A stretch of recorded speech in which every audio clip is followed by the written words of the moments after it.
ભાવનગર મહાનગરપાલિકા દ્વારા શહેરમાં વિકાસના કામોને લઈને ગતિ વધી છે, પરંતુ કેટલાક પ્રોજેક્ટ લોકો માટે મુશ્કેલી બની રહ્યા હોવાના આક્ષેપો થઈ રહ્યા છે। કુંભારવાડા ગઢેચી રેલવે ક્રોસિંગ પાસે મંજૂર થયેલા નવા અંડરબ્રિજને લઈને સ્થાનિકોમાં રોષ જોવા મળી રહ્યો છે।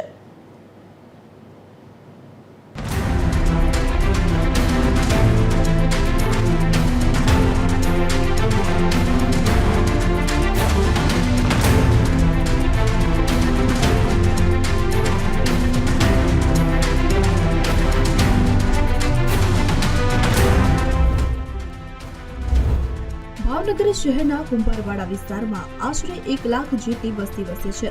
આ વિસ્તારને શહેર સાથે જોડતો મુખ્ય રસ્તો રેલવે ક્રોસિંગ પરથી પસાર થાય છે। દિવસ દરમિયાન વારંવાર રેલવે ફાટક બંધ રહેતા વાહન ચાલકોને ભારે મુશ્કેલી પડે છે। આ સમસ્યાને ધ્યાને રાખી વર્ષો પહેલા અહીં એક અંડરબ્રિજ બનાવવામાં આવ્યો હતો, પરંતુ યોગ્ય આયોજનના અભાવે આ બ્રિજ આજે મુશ્કેલીનું કારણ બની ગયું છે। અંડરબ્રિજ લગભગ 5-7 વર્ષથી અહીંયા છે જ તે ઓલરેડી, બરોબર। તો ઘણા સમયથી અહીંયા આપણે જોઈએ છે કે ચોમાસામાં પાણી ભરાય ત્યારે આમાં ટૂંકમાં સ્વિમિંગ પુલ જેવું થઈ જાય છે। બીજું કે હકીકત અહીંયા જરૂરિયાત ઓવરબ્રિજની છે કે ઓવરબ્રિજ હોય તો મોટા વાહન જઈએ કે ઇમરજન્સી વાહન જઈએ, કે જ્યારે અંડરબ્રિજમાં મેડિકલના ટૂંકમાં એમ્બ્યુલન્સ કે ફાયર બ્રિગેડ તો જઈ નથી શકતા। તો આવો પ્રજાના ખોટા પૈસાનો વેડફાય છે, તો તેની કરતાં કરવો તો ઓવરબ્રિજ કરો, તો જેથી કરીને માનો કે આટલી વસ્તી છે તે તેનો ઉપયોગ કરી શકે।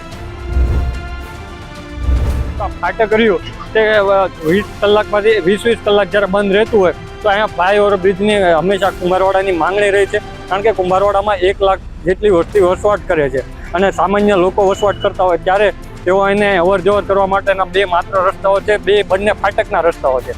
તેમાંથી એક રસ્તા પર અંડરબ્રિજ બનાવવામાં આવેલ છે, તે અનસક્સેસફુલ છે। તો બીજા રસ્તા પર શા માટે તમે અંડરબ્રિજ બનાવો? જ્યારે તમને ખબર જ છે કે અંડરબ્રિજ છે તે સક્સેસફુલ નથી, તો શા માટે તમે ફ્લાયઓવર બ્રિજ બનાવતા નથી? તમારે શું માત્ર ને માત્ર પ્રજાના પૈસાનું પાણી કરવું છે? અંડરબ્રિજમાં રોજબરોજ ટ્રાફિક જામની સમસ્યા સર્જાય છે। ચોમાસાની સિઝનમાં તો અંડરબ્રિજમાં પાણી ભરાઈ જાય છે, જેના કારણે વાહન ચાલકો અટવાઈ જાય છે।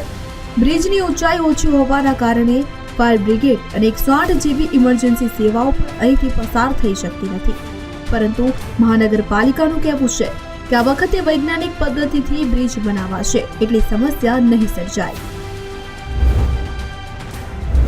અંડરબ્રિજ કે ઓવરબ્રિજ બનાવવા માટે થઈને જે પણ મંજૂરી સિદ્ધાંતિક કે જે મંજૂરી લેવાની હોય એ રેલવે પાસેથી લેવાની હોય છે। રેલવે તંત્ર એમની ઓવરબ્રિજ અથવા અંડરબ્રિજની મંજૂરી એના ટેકનિકલ કારણોસર જોઈને મંજૂરી આપતી હોય છે।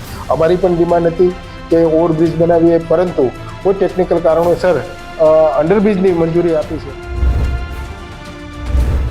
મહાનગરપાલિકાએ હાલ તો અંદાજે 22 કરોડ રૂપિયાને ખર્ચે નવા અંડરબ્રિજને મંજૂરી આપી છે। આ નિર્ણય સામે સ્થાનિકો વિરોધ કરી રહ્યા છે। હવે ઓવરબ્રિજની માંગ સામે અંડરબ્રિજને મંજૂરી આપતા આગામી સમયમાં લોકોની મુશ્કેલી ઘટે છે કે વધે છે તે તો જોવું રહ્યું। ભાવનગર શહેરનો પછાત વિસ્તાર ગણાતો આશરે 90,000ની વસ્તી ધરાવતો જે કુંભારવાડા વિસ્તાર છે, ત્યાં અંડરબ્રિજને લઈને ભારે મુશ્કેલી પડી રહી છે।